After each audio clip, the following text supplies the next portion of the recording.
आंखों में जुनून और दिल में चिंगारी रखो, जिंदा रहना है तो तरकीबें बहुत सारी रखो। राह में पत्थर तो कुछ भी नहीं है, मंजिल आवाज देगी, बस सफर जारी रखो।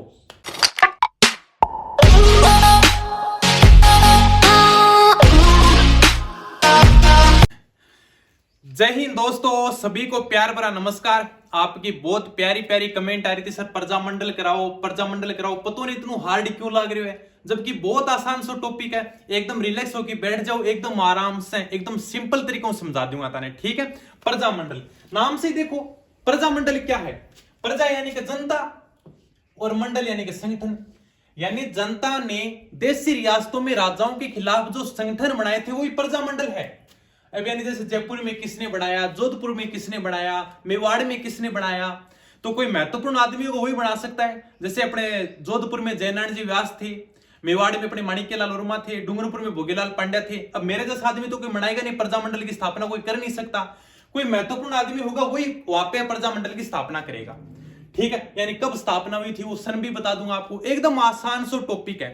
देशी रियासतों में उत्तरदायी शासन की स्थापना करने के लिए जनता ने राजाओं के खिलाफ संगठन बनाए थे, वो ही प्रजामंडल है, ठीक है। 1938 में, यानी 1938 के अंदर कांग्रेस का 1938 में कांग्रेस का हरिपुरा अधिवेशन हुआ था।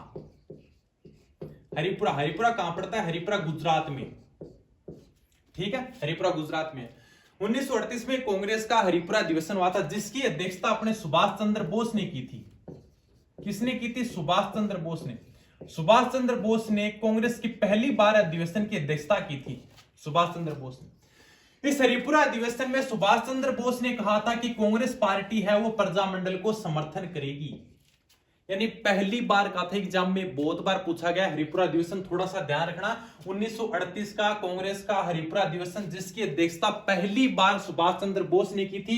इस अधिवेशन में सुभाष चंद्र बोस ने कहा था कि जो कांग्रेस पार्टी है वो प्रजामंडल को समर्थन करेगी, क्योंकि कांग्रेस पार्टी उसमें देश की सबसे बड़ी पार्टी थी। इसीलिए राजस्थान में सबसे ज्यादा जो प्रजामंडल बनेंगे वो 1938 में ही बनेंगे, यही कारण था। यानी राजस्थान में सबसे ज्यादा प्रजामंडल 1938 में बनेंगे, यही कारण था, क्योंकि कांग्रेस पार्टी ने समर्थन दिया था प्रजामंडलों को। अब अपन बात करेंगे जैसे इन प्रजामंडलों की स्थापना किसने की थी, उसके बाद में सन की बात करेंगे, ठीक है। तो चलो, ये थोड़ा सा ध्यान रखना, इसलिए बताना जरूरी था, क्योंकि एग्जाम में सीधा सा बहुत बार पूछ लिया ये हरिपुरा अधिवेशन। अब अपन बात करते हैं जैसे जैसलमेर प्रजामंडल की स्थापना किसने की, बीकानेर की किसने की, एकदम इजी वे तरीके में। जैसलमेर से शुरू करते हैं भाई, पश्चिमी राजस्थान से। जैसलमेर प्रजामंडल की स्थापना, जैसलमेर के बाद में बीकानेर प्रजामंडल की स्थापना। जैसलमेर और बीकानेर प्रजामंडल की स्थापना दोनों है वो मैं नाम का आदमी करता है। कौन करता है? मैं करता है। जैसलमेर प्रजामंडल की स्थापना करेगा मीठालाल व्यास। जैसलमेर और बीकानेर पास पास में ही है। और बीकानेर की करेगा मेघाराम वेद। कलकत्ता में करते हैं ये 1936 में मेघाराम वेद। सन बाद में बताऊंगा एक पर, बस नाम ध्यान में रखो, नाम याद रखने बहुत जरूरी है। जैसलमेर प्रजामंडल की स्थापना मीठालाल व्यास और अपने बीकानेर प्रजामंडल की स्थापना मेघाराम वेद। यानी दोनों देखो पास पास में मैं नाम के ऊपर व्यक्तियों ने स्थापना कर दी, ठीक है। इसके बाद में आ जाओ किशनगढ़ प्रजामंडल की स्थापना। किशनगढ़ के बाद में नीचे चले तो मेवाड़ के इधर है। फिर जयपुर प्रजामंडल की स्थापना कौन करेगा? फिर जोधपुर कह दो या फिर मारवाड़ कह दो, एक ही बात है, ठीक है। ये लो चार एकदम आसानी से तरीके से याद करा देता हूं। देखो, किशनगढ़ प्रजामंडल यानी क यानी का कांतिलाल ने, ठीक है। किशनगढ़ प्रजामंडल की स्थापना की थी कांतिलाल ने। मेवाड़ प्रजामंडल यानी मैं यानी का माणिक्यलाल वर्मा। इनके सारों के नाम के पहले बस वही अक्षर है, माणिक्यलाल वर्मा। सर प्रजामंडल याद को नहीं है, ऐसा इज्जे की होगो बताओ क्या? जयपुर यानी का जय यानी का अपने जमनालाल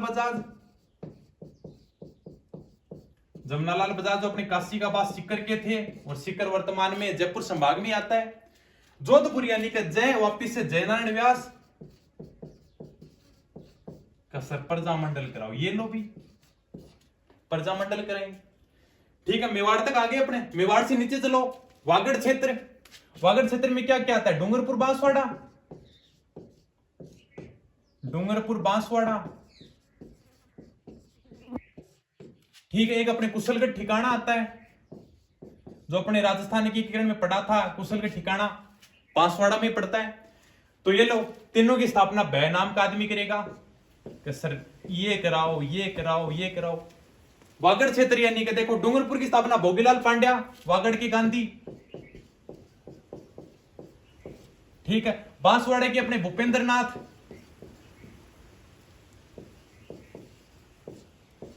और अपने कुशलगढ़ के अपने भंवरलाल निगम।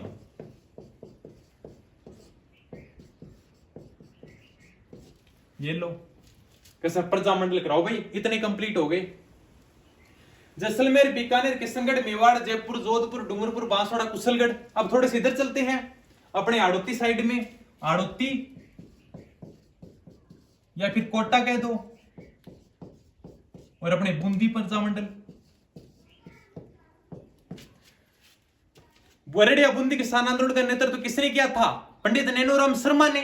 ये लो, हाड़ौती प्रजामंडल की स्थापना वही करेंगे, पंडित नैनूराम शर्मा। ये किसान आंदोलन में अपन पढ़ चुके हैं। और बूंदी प्रजामंडल की स्थापना वही कांतिलाल। ठीक है, यानी का कातिल नयन। हाड़ौती क्षेत्र में क्या है? हाड़ौती और बूंदी को वैसे याद रखना, कातिल नयन। कातिल कांतिलाल और नयन यानी का पंडित नैनूराम शर्मा। हाड़ौती प्रजामंडल की स्थापना। बताओ भी क्या बच गया अपने? शाहपुरा बच गया। ये थोड़े से याद रख लेना। शाहपुरा प्रजामंडल की स्थापना रमेश चंद्र ओझा ने की थी। ठीक है, रमेश चंद्र ओझा। सिरोही के अपने हैं गोकुल भाई भट्ट, जो हाथल गांव सिरोही के हैं। ठीक है, जिनको अपने राजस्थान का गांधी भी कहते हैं, गोकुल भाई भट्ट।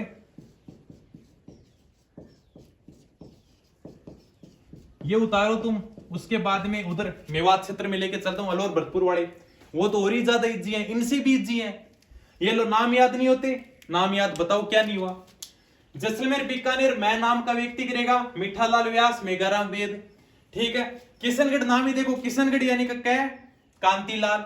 मैं माणिक्यलाल वर्मा, जय जमुनालाल बजाज, जोधपुर जय जयनारायण व्यास। की याद को नहीं हुआ? डूंगरपुर, बांसवाड़ा, कुशलगढ़ तीनों अपने वागड़ क्षेत्र में भय नाम के करेंगे। डूंगरपुर के भोगीलाल पांड्या, बांसवाड़ा के भूपेंद्र नाथ, कुशलगढ़ के अपने भंवरलाल निगम। ठीक है, आड़ोतिया कोटा के अपने पंडित नैनूराम शर्मा, बूंदी की कांतिलाल, शाहपुरा के रमेश चंद्र ओझा, सिरोही के अपने गोकुल भाई भट्ट। ये लो, अब अपने मेवात क्षेत्र और बचे हैं, अलवर, भरतपुर, करौली, धौलपुर। बस ये लो, अपने इनके नाम याद होंगे। फिर उसके बाद में सन और याद करा दूंगा कि सर प्रजामंडल कराओ, प्रजामंडल कराओ। क्या है अभी प्रजामंडल में? थोड़ा सा चलो एक बार मैं इधर मिटा के इधर ही बता देता हूं। अलवर भरतपुर वाले सीधे से नाम ऐसे याद कर लेना, एक बार देखोगे तो ही याद हो जाएंगे। ऑप्शन में अगर देख लोगे ना, बस अगर एक बार ऑप्शन में देख के तुम बता दोगे कि ये है क्या। हमेशा नोट्स खुद के बनाया करो बस। प्रजामंडल, प्रजामंडल। हाँ, अलवर भरतपुर अपने ऊपर से चलते हैं, जैसे ऊपरी ऊपर अलवर आता है, अलवर के नीचे भरतपुर आता है, भरतपुर के नीचे धौलपुर आता है, धौलपुर के नीचे करौली आता है। ये लो, इनके तो और ही ज्यादा इजी हैं। भगवान श्री कृष्ण का क्या नाम है? हरि। हरि किसको कहते हैं? भगवान को कहते हैं। किशन भी भगवान को कहते हैं, हरि किशन। भगवान श्री कृष्ण की नाम है ये, हरि किशन। ठीक है, अलवर प्रजामंडल की स्थापना की हरि नारायण शर्मा ने, हरि नारायण शर्मा ने। भरतपुर की किशनलाल जोशी ने। राजस्थान में सबसे पहले सूर्योदय कहां होता है? धौलपुर में। सबसे पहले अगर सूर्योदय होगा तो वहां पे सबसे ज्यादा आग भी भड़केगी, यानी कि धौलपुर प्रजामंडल की स्थापना किसने की? ज्वाला प्रसाद जिज्ञासु ने, ज्वाला प्रसाद ने। और करौली के याद रख लेना, त्रिलोकचंद माथुर। ये लो, त्रिलोकचंद माथुर के सर प्रजामंडल कराओ। अलवर भरतपुर हरि किशन, सीधा सा लिख देना। अलवर के जस्ट नीचे जिला कौन सा है? भरतपुर अपने। और भगवान श्री कृष्ण के नाम हरि किशन, हरि नारायण शर्मा, किशनलाल जोशी, धौलपुर प्रजामंडल की स्थापना ज्वाला प्रसाद जिज्ञासु। राजस्थान में सबसे पहले सूर्योदय कहां होता है? धौलपुर में। जहां सबसे पहले सूर्योदय होगा वहां सबसे ज्यादा ज्वाला भड़केगी, आग भड़केगी, यानी कि ज्वाला प्रसाद जिज्ञासु। करौली यानी कि त्रिलोकचंद माथुर। ये लो नाम पूरे हो गए। अब सन और बता देता हूं कि सर प्रजामंडल पता नहीं इतनी हो हल्ला क्यों मचा रखी प्रजामंडल खातर। समझ तो गए होगे। ये देखो सीधे सीधे से हैं अपने वागड़ क्षेत्र। ये लो भय नाम का आदमी कर रहा है। एक बार अगर थोड़ा सा ढंग से पढ़ के चले जाओगे ना तो ये आसानी से हल कर दोगे इनको। ऑप्शन भी मिल जाएंगे तुम्हें। भोगीलाल पंड्या, भूपेंद्र नाथ, भंवरलाल निगम, ठीक है। आड़ती यानी नैन, कातिल नैन, पंडित नैनूराम शर्मा और कांतिलाल, शाहपुरा और सिरोही। सिरोही का तो वैसे ही याद रेखा राजस्थान का गांधी गोकुलबाई भट्ट चौथल गांव सिरोही के थे, ठीक है। और शाहपुरा के अपने रमेश चंद्र, शाहपुरा का ध्यान में रख लेना, और अपने करौली का त्रिलोकचंद माथुर, ठीक है। ये लो भी। अब अपन चलते हैं इनकी सन और बता देता हूं तुमको कि सर प्रजामंडल भी प्रजामंडल, वाह भी प्रजामंडल। अब अपने को सन देखनी है, जैसे कौन से प्रजामंडल की स्थापना कौन से सन में हुई थी। सबसे पहले होती है जयपुर प्रजामंडल की स्थापना 1931 में किस किस की होगी, ठीक है। अपने ने भी कैसे पढ़ा, जयपुर जोधपुर को पास में पढ़ा अपन ने अभी, ठीक है। बूंदी और हाड़ौती को पास में पढ़ा, सही है। तो 1931 के अंदर दो प्रजामंडल की स्थापना होती है। 1931 में जयपुर और बूंदी की, 1934 में जोधपुर और हाड़ौती की। ये लो जयपुर जोधपुर अपने साथ में पढ़ा था अभी, जैसे नाम आए थे तब, और बूंदी और हाड़ौती को पास में पढ़ा था, ठीक है। तो जयपुर लिख दिया, जोधपुर लिख दिया, बूंदी और हाड़ौती। 1931 में जयपुर बूंदी की, 1934 में अपने जोधपुर और हाड़ौती क्षेत्र की हुई थी। 1931 में जयपुर प्रजामंडल की स्थापना करता है जमनालाल बजाज। उस समय अध्यक्ष बनाता है कपूरचंद पाटनी को,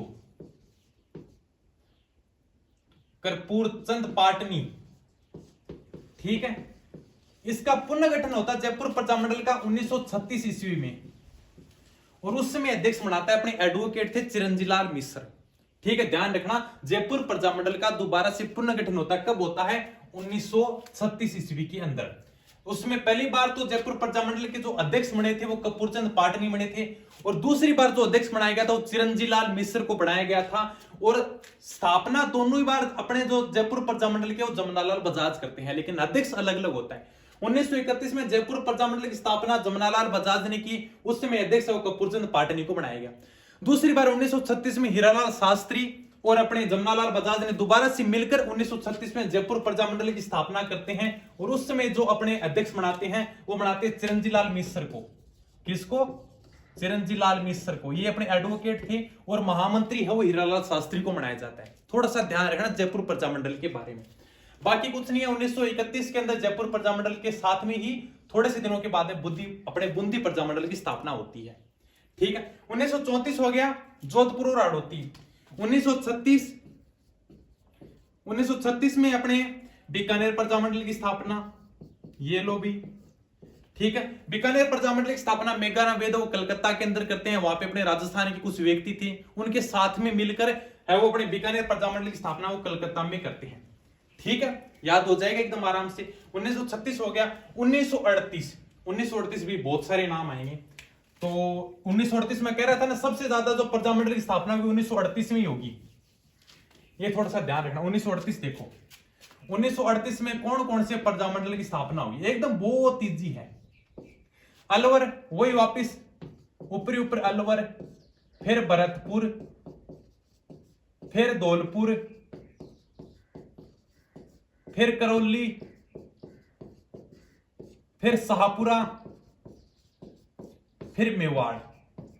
इतने प्रजामंडल की स्थापना 1938 में होगी। और क्यों हुई थी मैंने आपको बता दिया कारण, क्योंकि समझना जरूरी है, ऐसे रटने से काम नहीं चलेगा। 1938 में अपने इतने सारे प्रजामंडलों की स्थापना क्यों हुई थी? क्योंकि कांग्रेस पार्टी ने समर्थन दिया था, और कांग्रेस पार्टी उसमें देश की सबसे बड़ी पार्टी थी।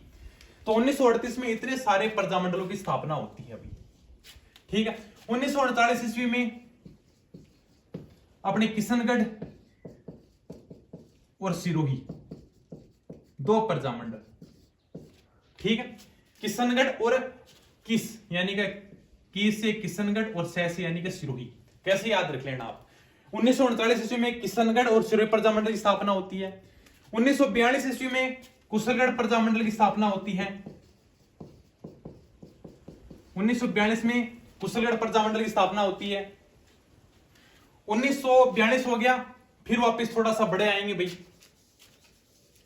ठीक है, एकदम सीधे सेशन याद रखने। 42 तक आगे 1944, 1945, 45, 45 और 1946। ये लो 1944 में होगी डूंगरपुर।